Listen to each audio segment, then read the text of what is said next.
Gold trusted gold buyers మీరు తాకట్టు పెట్టిన బంగారాన్ని విడిపించి ఈ రోజు ఉన్న మార్కెట్ ధరకు కొనబడును. జమ్మూ కాశ్మీర్ పహల్గామ్లో జరిగిన ఉగ్ర దాడి ఘటనకు సంబంధించి ఒక్కొక్కటి భయంకరమైన విషయాలు వెలుగు చూస్తూ ఉన్నాయి. నెల్లూరు జిల్లా కావలికి చెందిన మధుసూదన్ రావు మృతి మరింత విషాదకరమని చెప్పొచ్చు.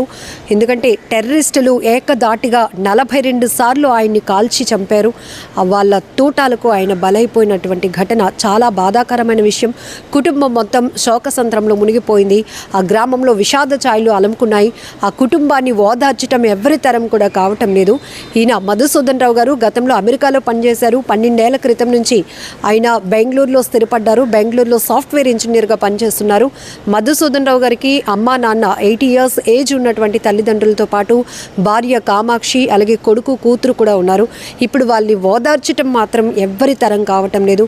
ఎందుకంటే ఆయన సాఫ్ట్వేర్ ఇంజనీర్గా పనిచేస్తున్నారు. నిత్యం విపరీతమైన వర్క్ స్ట్రెస్ ఉంటుంది కాబట్టి ఫ్యామిలీతో అలా సరదాగా గడపడానికి అందమైన ప్రదేశం అయినటువంటి మినీ స్విట్జర్లాండ్గా చెప్పుకునేటటువంటి పహల్గామ్కి వెళ్ళారు. అక్కడ ఆయన ప్రాణాలు పోగొట్టుకొని తిరిగి విగతజీవిగా వస్తారని ఎవరు ఊహించలేనటువంటి పరిస్థితి. ఇప్పుడు చెన్నైకి తీసుకొచ్చారు. ఫస్ట్ ఆయన మృతదేహాన్ని అక్కడి నుంచి నేరుగా కావలికి తీసుకురావటం, అక్కడ అధికారిక అంత్యక్రియ కార్యక్రమాలన్నీ కూడా అధికారికంగా జరిపించే పనులు కూడా జరుగుతున్నాయి. కానీ పూర్తి స్థాయిలో ఈ పహల్గామ్లో జరిగినటువంటి ఉగ్ర దాడి, టెర్రరిస్టుల అటాక్ అనేది చాలా భీతి కొలుపుతున్నటువంటి దృశ్యాలు. అలాగే విశాఖకు సంబంధించి 6 కూడా ఇక్కడి నుంచి అక్కడికి వెళ్ళారు. మరొక 2 రోజుల్లో హ్యాపీగా చాలా స్వీట్ మెమోరీస్తో విషాదంగా ఇక్కడికి రావడం జరిగింది.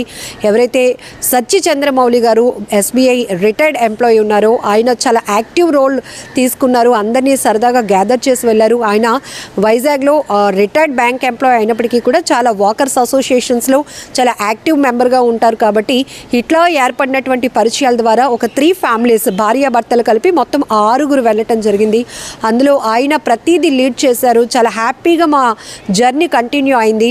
అలాగే మినీ స్విట్జర్లాండ్గా చెప్పేటటువంటి ఆ ప్రదేశానికి మేము కాసేపట్లో ఇక చేరుకున్నాము. అక్కడ చాలా చాలా స్వీట్ మెమోరీస్ మాకు ఉంటాయి. చాలా బాగా ఎంజాయ్ చేస్తామన్న తరుణంలోనే ఆర్మీ అలాగే పోలీస్ యూనిఫామ్లో చొరబడినటువంటి ఉగ్రవాదుల తూటాలకు అమాయకులు బలైపోయారు. టూరిస్టులు అందరూ కూడా బలైపోయారు. ఒక్కసారిగా అందమైన ప్రదేశం కాస్త శోకసంద్రంగా మారిపోయింది. హాహాకారాలతో అక్కడ భయంకరమైన పరిస్థితులు కనిపించాయంటూ చంద్రమౌళి గారితో పాటు విశాఖ నుంచి వెళ్ళిన 6 శశిధర్ ఫ్యామిలీ కూడా ఐ డ్రీమ్తో మాట్లాడుతూ వాళ్ళు చెప్పినటువంటి ప్రతి ఒక్క విషయం ఒళ్ళు గగురుపాటుకు గురి చేస్తుంది. భయానకమైన దృశ్యాలు మేము చూసాం. ఇప్పటి వరకు యాక్షన్ సినిమాల్లో చూసేటటువంటి తుపాకుల పేలుళ్ళు ఏవైతే ఉంటాయో అవి టెర్రరిస్టులను అతి దగ్గరగా మాకు చూసినప్పటికీ గుండెలు జారిపోయాయి. ఇక మా ప్రాణాలపైన ఆశలు మేము వదులుకున్నాం. కానీ వాళ్ళు మహిళల్ని పిల్లల్ని విడిచిపెట్టి మీరు వెళ్ళి మీ మోదీ గవర్నమెంట్కి మోదీతో చెప్పండి మేమే కాల్చి చంపేశామని చెప్పి మీ మగవాళ్ళని చంపేశాము అని మీరు చెప్పండి అని కూడా వాళ్ళు చెప్పిన మాటలు కొంతమంది మహిళలు అంటే ఏదైతే దాడి ఘటన జరిగిన తర్వాత ఇమీడియట్గా అక్కడికి ఆర్మీ దళాలు చేరుకున్నాయి.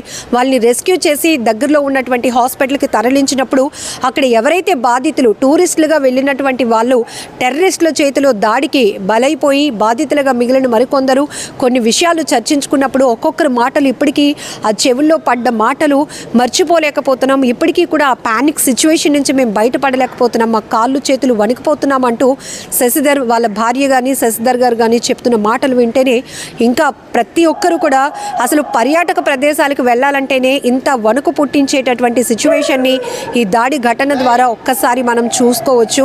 చాలామంది తండ్రులను కోల్పోయిన వాళ్ళైతే చిన్నపిల్లలు వైజాగ్ నుంచి పహల్గామ్ టూర్కి వెళ్ళినటువంటి 6 ఎవరైతే శశిధర్ గారి ఫ్యామిలీ చెప్తున్న మాటలు వింటుంటేనే ప్రత్యక్షంగా వాళ్ళు చూసినటువంటి ఆ భయానకమైన దృశ్యాల గురించి వివరిస్తూ ఉంటేనే వాళ్ళు కళ్ళంటూ ఇప్పటికీ కూడా కంటతడి ఆరలేదు. వినే వాళ్ళకి కూడా చాలా భయం వేస్తోంది. ఎవరైతే ప్రాణాలు కోల్పోయినటువంటి సత్య చంద్రమౌళి గారు వాళ్ళ భార్య నాగమణి గారిని ఓదార్చడం అయితే మా తరం కాలేదు. ఆయన తిరిగి వస్తారు అని కొన్ని గంటల పాటు ఆమెకు నచ్చజెప్పే ప్రయత్నం చేశాం. కానీ ఆయన పూర్తిగా ప్రాణాలు పోగొట్టుకొని ఉంటారు అని మేమెవ్వరమీ ఊహించలేదు.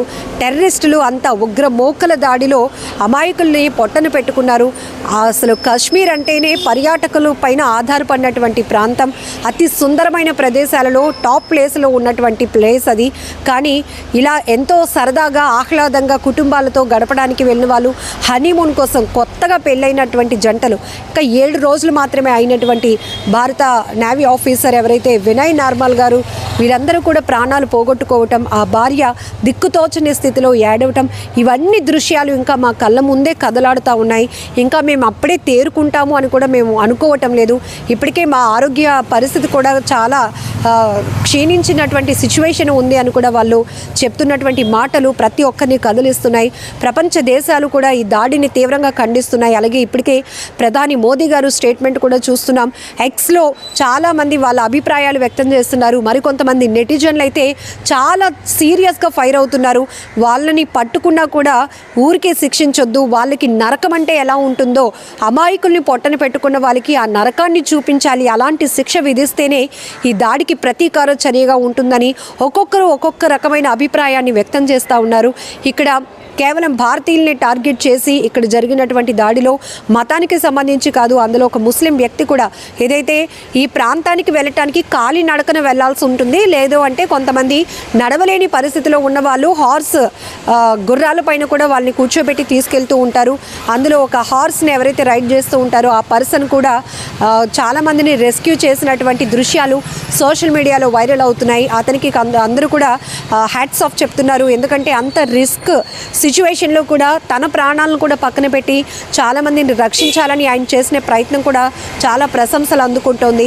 అతను కూడా ఒక ముస్లిం అయ్యుండి అతను కూడా ప్రాణాలు ఒడ్డి మరి చాలామందిని సేవ్ చేయగలిగారు అని చెప్తున్నారు.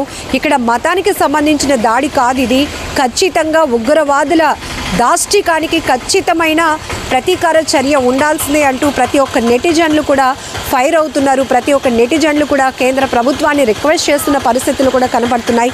మరి ఎలాంటి సిచ్యువేషన్స్ దీన్ని ప్రభావితం చేస్తాయి అనేది కూడా చూడాలి. ఏదేమైనా బాధిత కుటుంబాల్లో మాత్రం అసలు తీరని శోకం నెలకొంది. పూర్తిగా ఆ వీధులన్నీ కూడా విషాద ఛాయలు అలముకున్నాయని చెప్పొచ్చు.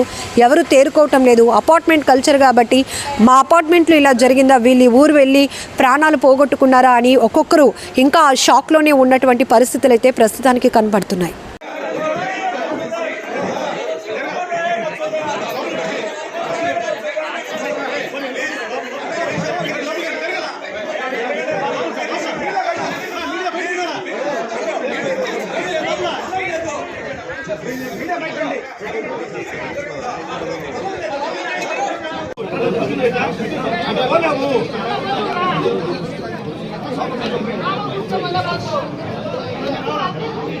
Vamos,